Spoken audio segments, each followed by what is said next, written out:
Welcome to the last breakfast. Please enjoy the video.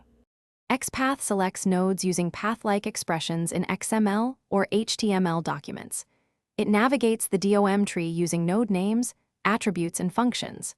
Absolute XPath starts at the root like /HTML/body/div and is brittle when pages change.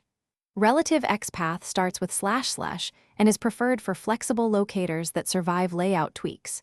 Use element names, attributes, and text to build expressions. Practice reading page source and testing paths in browser developer tools to learn common patterns.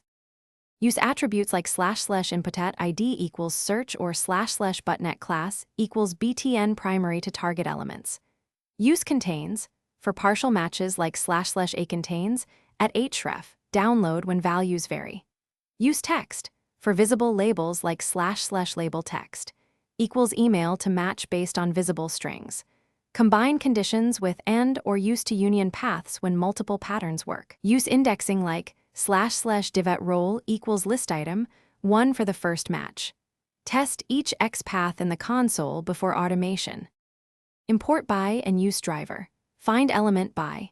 Xpath //input ID equals search to locate elements in Selenium Python. Prefer driver.